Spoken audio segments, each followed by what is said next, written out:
So if you remember from yesterday, we kind of did this little experiment that had us discovering what the rules were in terms of how we came up with a positive and a negative and all that stuff. So all of that rules showed us that when I multiplied a positive times a negative, it was always a negative, right? Okay? What if I switched it around? What if I did a negative times a positive? That was still a negative, right? The other combination would be a positive times a positive, which is kind of like silly, right? That's like second grade, third grade. And then a negative times a negative? Nope. Positive. So, okay, remember the rule we talked about yesterday. If you have something to say, your hand goes up. So what we do here then is we look at these and we look at these, and what do these both have in common that made it a positive answer?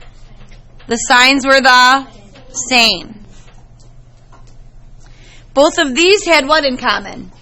The signs were different. Okay?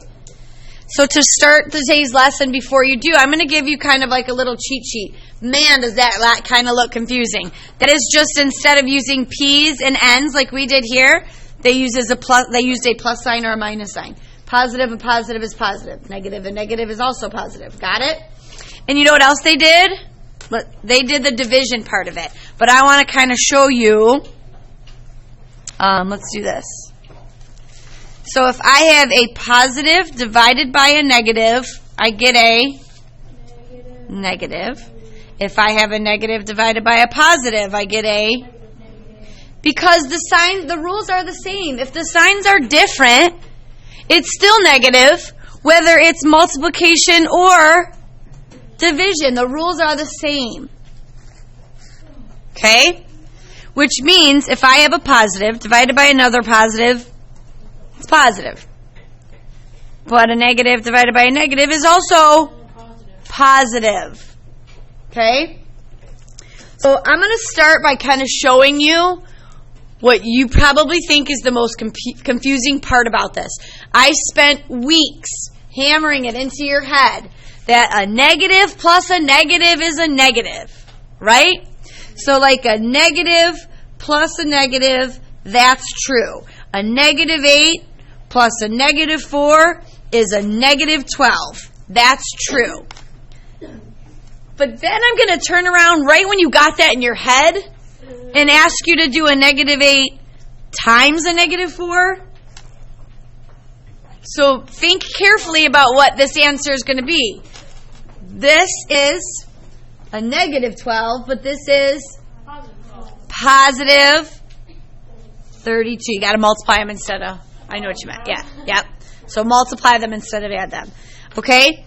So how would you respond if you were a teacher, and this happened to me one year, this is no story, 2 kids came running up to me, because you know how sometimes you think you're right and your friend is convinced they're right, and they're like, come on, let's go ask teacher. So 2 kids come running up to me, and one of them said, Mrs. E, I said that a negative and a negative is a positive, and my friend thinks that a negative and a negative is a negative. I'm right, right? What would your response be to them? Raise your hand if you think you have a good answer. One kid said a negative and a negative is a positive. The other kid said a negative and a negative is a negative. And as the teacher, what would you say to them, Jana? There's different signs that you could do addition because Yes. Yep. Very good. So you know what you would probably say to them? It depends. Right? It depends on what? What operation you're talking about. Or another way to answer them would be, you're both right. They don't want to hear that because they want to be the only one that's right, right? So I would say to the kid who thought that a negative and a negative was a positive, you're right as long as you're talking about multiplication and division. And then the kid who had said a negative and a negative is a negative, you're right as long as you were talking about addition, correct? So do you see that here? So we got to be very careful with that. So just kind of, literally, we're just going to start to do some simple problems. Negative 8 times 5. You're going to see it written a bunch of different ways. So negative 8 times a positive 5 is a negative 40.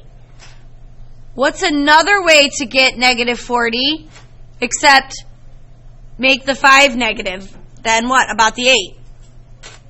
Positive. Yeah. So I want to just show you something. There are two different problems that give you the same answer, right? Is that true? Okay. I also want you to, let's do an error analysis on this one. Let's do negative 4 times 6. And one kid says that the answer is positive 24. And the other kid says that the answer is negative 24. And the kid who said that it's positive 24 says, duh, Mrs. Z said take the sign of the larger. That's why it's positive. And 6 bigger. What would you say to them? What mistake are they making? They're mixing something up. Keegan. Take the sign of the larger number as for addition. Yes. Take the sign of larger number only applies to addition. So you know what? If you are doing negative 4 plus 6, yeah, then the answer would be a positive. Right? But yes, so the answer is wrong. This is a negative. I just need you to understand, like, you have these rules and you got to have different compartments in your brain for them. Okay? And there are going to be some times where I ask you to do the exact same problem. One with a plus and one with a multiplication, and it's going to get confusing. Okay, so let's take a look at division now. What's that? A negative 50 divided by a positive 5. Give everybody, I don't want you to shout them, okay? I don't want you shouting anything. So negative 50 divided by a positive 5 gives you what? Positive or negative? And it's a 10. Give me another way to get negative 10 as a quotient. As a quotient. I could shift the negative sign, and what else would work, Katie? So you could do 5 negative. The 5 could be negative, and the 50 could be positive. Yeah? Okay? Same deal. But what if I made them both? What happens the minute I make them both negative? It becomes positive. You got it. Okay. So now let's kind of do a little work backwards here. If I had a negative 3, what would I need to multiply it by to get an answer, do not shout it out, of a negative 24? I need you to do some kind of thinking here. What would that need to be if I multiplied it by negative 3 to get a negative 24? It's either 8 or negative 8, right? Tommy, what do you think? Positive. Good. Okay, why? Positive. Because? If there's a negative times a positive, it's always going to be negative. Yeah. So he started by looking at the answer. He saw that the answer was negative. He knows the only way to get a negative answer is if there's one negative, and because that one was negative, he knew to make that positive. Very good. Okay? So how about this one? What if I had a negative 42, but I wanted the answer to be positive 7? What number would I need to divide a negative 42 by to get a positive 7? Eyes up front, everybody, please. Justin, is your hand up? Are you itching your head? Ryan? Negative 7. Good. No, not negative 7, but negative, sometimes 7 is 49. Yeah. A negative 6. Do you see how this works, guys? Okay. That was the easy part. I need to go over a couple other things with you here. So, we know the basics, right? What if I were to have a negative 1 times a negative 1 times a positive 1 times a negative 1 times another negative 1, okay? Okay, it's not 0. All those ones times each other itself's just 1. The question is my answer going to be a positive 1 or a negative 1? And if you have an answer, I want an explanation to go along with it. Leslie, what do you think? I'll come back. Because It's going to be what? positive. Positive, yep.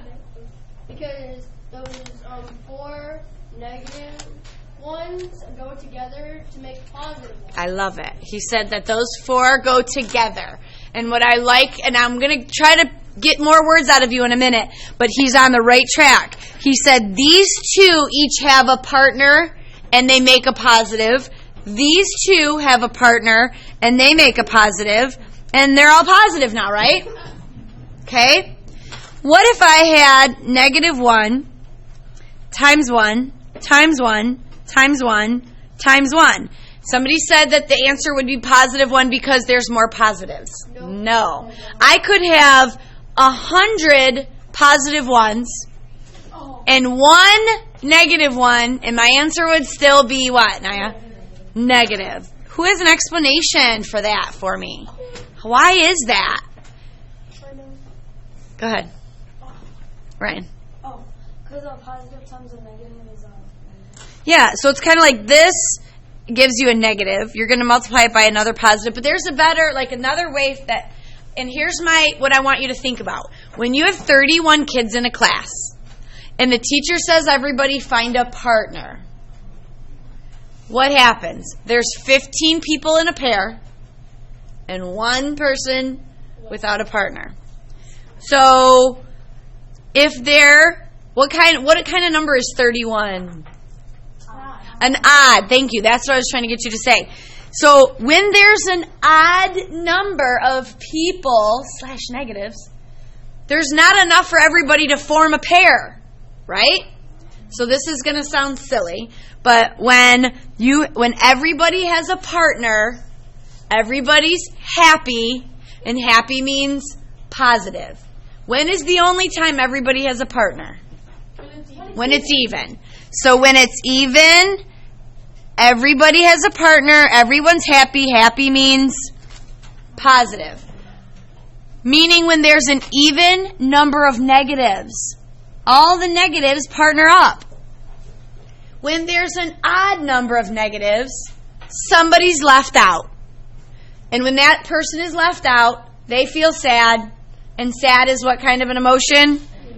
Negative. So odd equals negative. Got it? Yes, Jana. What would happen with, I just, if you have like -2 times +1 times -2 times +2. How many negatives do you see? 2. Even. Does everybody have a partner? Yes. Everybody's happy? Positive. We're going to do the numbers. We're going to do the number part of it next. Okay? If that one was negative, these two could partner up, but that one's left out. He's sad. Sad means negative. Got it? So I'm glad she threw in some numbers there. So let's talk about this real quick. So what if I were to do, like, say, a -2 times a +3 times 6 times -2? Okay? There's a couple ways to do this. I'll show you how I like to do it. Ready? Some people just like to go flat out in order. Meaning, -2 times +3 is that, right? Then take that and multiply by the next one and get that, right? Then multiply that by the next one and get that, right? So that's one way to do it. I personally kind of like doing it in partners. So I'll pair these two up and I'll pair these two up. Do you know what I mean? Yeah, it's a little less problems. I'm going to pair this up and get -6. I'm going to pair these two up and get -12. And -6 times -12 is +72. Okay? So, or here's another way to do it. Don't even worry about the negatives. Look at this and say, there are 2 negatives. That's even. Whatever my answer is positive. And now I can totally forget that those are negatives, right? I can just say 2 times 3 is 6, 6 times 12 is 72. Oh, and by the way, it's positive. So, how would you like to do this problem? Try that. Write that problem in your notes and kind of figure out which strategy you like the most. Are you just going to go in order? Are you going to pair them up? So think about what you think.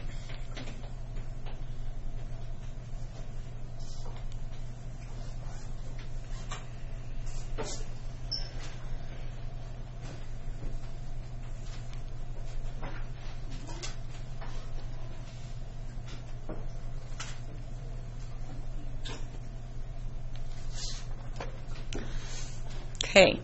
Who's got an answer? Got one, Jaden? Want to share it? What is it? Have faith. Yep. You got what? Okay.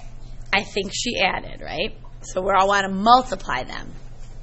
So let's kind of walk up here, Jaden. Ian, go ahead, help her out. So I proved tomorrow I did -3 times -3 and that positive 4. Whoop, times. We're multiplying. Oh. Multiplying. 9. So he got 9 here, and what here? -9. -9. And then what's that? 0. -81. You guys are like, you have adding in your head. This is multiplying. 3 different times we added. Listen, I know like multiplication is so much easier. Let's switch over. This is not 6, it's 9. This is not 0. It's -81. What would I need to change this to get 0? This would be -9 plus +9 plus -9 would be 0. But look, as soon as I take that plus sign out, whole different ball game. They don't cancel. They equal a -81. Okay? All right. So here's what